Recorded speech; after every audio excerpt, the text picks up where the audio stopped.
One day I was out of cell phone range on a property for 3 or 4 hours. I came back into range and there was missed phone calls from my wife. I was told to get to the hospital. Elsa, who was 5 months old, had suffered a diaphragmatic hernia. In effect was she had a small tear in her diaphragm from her birth, and all of her intestines had travelled from her stomach cavity into her chest cavity. And they were actually crushing her lung and putting pressure on her heart. It was a very dire situation. They didn't give her high chances of survival.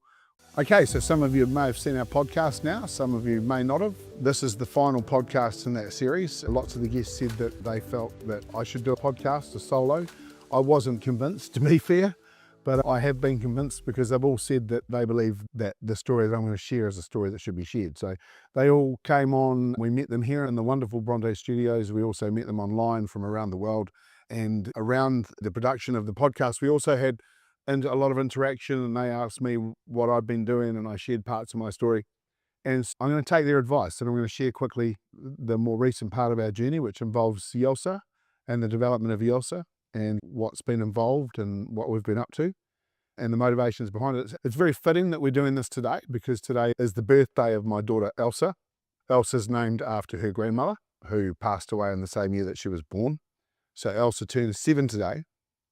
And it was when Elsa was 5 months old, so 6.5 years ago, that everything really changed for us. At that point, we were running a very successful real estate business. It was a boutique business. It had a small component of helping people that wanted to sell privately, so we just had that little bend on it, just that slight twist. But primarily, we worked for vendors and we sold property, and we sold a lot of property. We made a good living and we lived in a nice house and we had all the trappings and we lived a good life. And we had a team that worked for us and they were loyal, and we had an administrator and we had an office, and we were a very typical real estate company. And then one day I was up the back out of cell phone range on a property, and I was up there for 3 or 4 hours and I came back into range, and there was just a range of missed phone calls from my wife, from other people just trying to get hold of me. And so I rung and I was told to get to the hospital, and Elsa, who was 5 months old, had suffered what they described as a diaphragmatic hernia. And all of her intestines, what had happened in effect was she had a small tear in her diaphragm from her birth, and all of her intestines had travelled from her stomach cavity into her chest cavity. And they were actually crushing her lung and putting pressure on her heart. And it was a very dire situation. They didn't give her high chances of survival. We were in the Nelson Hospital. By this time it was 7 or 8 o'clock at night. The doctors took me aside and forewarned me of the likely outcomes, and they'd made arrangements to fly with life flight. So the plane came from Wellington. Of course, it had to be like an Indiana night. It was a stormy night. There was lightning storms as we took off, and we couldn't fly over 10,000 feet because the altitude would impact Elsa's intestinal, all the wind and everything in her intestines, and would potentially crush her heart. So we landed in Christchurch, I don't know, late hours of the day, and at like midnight or something, we got into an ambulance, and there was 2 ambulances there. One had a barometric chamber. They took both my wife and I and Elsa's older sister, who was 1 year older than Elsa, Katie. They took all 4 of us to the hospital where the team was awaiting, and Elsie went into surgery for many hours, and they saved her, which was fantastic. And as a result of that, I was in Ronald McDonald House with Katie, and my wife Sarah was in the hospital in Christchurch in the intensive care unit, and Elsa was in a pretty poor state. It was pretty touch and go there for quite a while. We were there for 4 or 5 weeks, and over that time I was there with Katie at Ronald McDonald House. I was still having to run my real estate business here. So getting back to the point, here I am running the business here, and this event's happened for Elsa, and I was required to fly back and run an open home on a new listing that I'd actually listed before the whole event had happened. And so my team had put up the signs and everything. So I flew back and I went to the property, and in the same street, 2 more listings had gone up. And one was with this company, one with that company, and one with ours. So on that street straight away, what struck me was 3 high profile signboards, which you don't get much change from $500 each. So there's $1,500 on that little street in Richmond. Now, all of these houses are the same. They're all built off the same plan, kind of a Housing New Zealand type setup. But it's called Wilkes Construction, 1960. They're all the same size, same shape, just sit differently on the platforms. And there had been all that money spent on signage then, and the paper, of course, there were 3-page adverts. And so, and then there was the internet. All of them had internet. And so it just struck me for some reason. And there's a really famous quote from Leonard Cohen. He says, "Ring the bells that can be rung, forget your perfect offering, for there's a crack in everything, and that is how the light gets in." And that moment, there was a crack. And I recognized it. I saw it. I was like, why did we spend all that money to attract these people? And so I took particular notice, and 11 people came through the property, and 11 people walked over the road. They didn't even get in their car. They walked over the road. They then walked back over the road, up a little bit, still didn't get in their car, and then 11 people left. And over the next week, all 3 properties were sold because it was at the height of the market in multiple offer situations, as I understand it. And I get this phone call from a lady who lives on the street saying, "Hey, Mike, I'm getting quotes from the 3 agents that sold on the street. Would you be interested in selling our property?" And I'm like, I think the thing is, I think I've got the other 8 people that might buy it, because there was 11 people came and 3 bought, and they all made multiple offers. I didn't want to have to fly back from Christchurch, and I didn't really want to give listings away to other people. So I thought maybe there was an opportunity to do something good and just give her the names of the people that came to the open home. So I checked up with those people. That was all good. But short and long of it, I connected it with people that we already knew. They sold the property. Everyone was happy. And that was the crack. That was the fracture. That's when I went, far out. Why are we spending so much money as an industry trying to find buyers that we actually already know?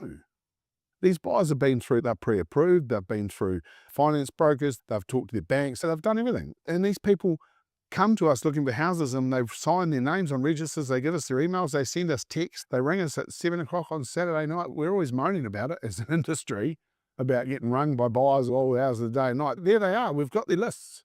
We don't need to look any further. And so I thought the only reason really that the industry spends so much money on marketing is because it builds the profile of the agent. And so I started to quickly recognize that the agent that had all of the signboards was the agent that was perceived to be the most successful. And so it's a vicious cycle. You've got to keep getting more signboards, keep getting the biggest newspaper advertising, keep getting the biggest everything. And as long as you do that, then you will have the highest profile. And if you've got the highest profile, you'll get the most work. And if you've got the most listings, you'll sell the most properties. And so the whole thing is about profile, and it's not about profiling the property because we know who the buyers are. I started to question the whole investment that this country was making in advertising. For example, Trade Me, on average, let's make it light. On average, a vendor spends $1,000 and there's 100,000 listings in New Zealand on Trade Me. That's $100 million a year New Zealand homeowners spend on Trade Me. $100 million out of New Zealand homeowners' pockets. Isn't that remarkable? And that just goes straight offshore. It's owned by one person independently, living overseas, and he gets all of that, which is fantastic. They've done a great job over the years. I'm not here to criticise them, but it struck me that all of that expense out of New Zealand homeowners' pockets was completely unnecessary. If I could just develop a system where mortgage brokers put their buyers into it, and then vendors could connect with those buyers without spending all that money, then we would have actually taken a huge expense out of the industry. And that's what we've done, but the journey itself has been incredibly difficult. Elsa came back, she got well, and I'm pleased to say that it's her birthday today. She's turning 7. She's a remarkable little girl, and we're very proud of her. That whole experience in 2018 set off a sequence of events that has resulted with us joining forces with New Zealand's largest mortgage broker, Squirrel Mortgages, and now having thousands of users and members across New Zealand. So that's been a remarkable transition from 2018 to now. I was talking to a venture capitalist based in London 2 days ago, and he said to me that he believes Elsa will be the tech company that was an overnight success that took 10 years to build. And he said that's every tech company takes 10 years to build, but they always think they're an overnight success. But yeah, along that way, there's no way that's an overnight success. Let me assure you of that. The sacrifice you need to make to hold on to a vision, to achieve that, my wife has been absolutely phenomenal. We've sold properties, we've sold cars, we've sold the kids' bikes. We haven't had an income for 5 years. We don't get any support from the government, of course, because we own our own property and it's got value, as long as that's the case that they tell us they're unable to support us to fulfill this vision. And we couldn't carry on selling real estate the way things were. So like I say, you can't unlearn something. Once you see the expense is absolute mockery, it's a mockery and it's a rip-off, and you still get delivered with the same buyers. Once that becomes apparent, you can't go back. Once you know the truth, you can't go back. And so we've been trapped in this vortex. What we did was we started buying land and we started developing properties and building houses. And we've been buying and selling land and building houses and pouring all of it back into Elsa Connect. And we've also got investors over the years. The tech team have done a lot of work without the payments and stuff. And it's really been a hell of a journey, to be fair. it's actually almost difficult to summarize it. I haven't really sat down and taken stock of it. I think Steve Jobs summed it up best, really, in my view, when he said that starting a company like a tech company, a company that nobody's really started before, or an idea that nobody's ever really started, he said it's like a rock grinder. And he tells a story of a rock grinder about how there's a guy that when he was a boy, there's a guy living up the road, and he was a geologist, and Steve went up and they threw some rocks in his rock grinder, and it ground for the whole week. It tumbled and ground and clunked and carried on for the whole week. And a week later, they tipped all the contents out, and all there was dust. But when they actually spread through the dust, there was just some little gems in there. And those rocks had been in that rock grinder for a week, and they'd been clashing and banging. And Steve Jobs says that's like ideas. You put ideas into a rock grinder and they clash and they bang and they smash, and eventually they just turn to dust. And the weak ones turn to dust. But every now and then you have one that comes out the other end, which is just a gem. And I'd like to think that's what we've achieved. But putting that aside, we've certainly been on the rock grinder for 5 years. You can rest assured of that. And we're very proud of what we've delivered. And we hope that it has a positive and meaningful impact on the industry and on the cost of sale for vendors. And it's really delivered now. So it's really over to the consumers to see if they've got value in it.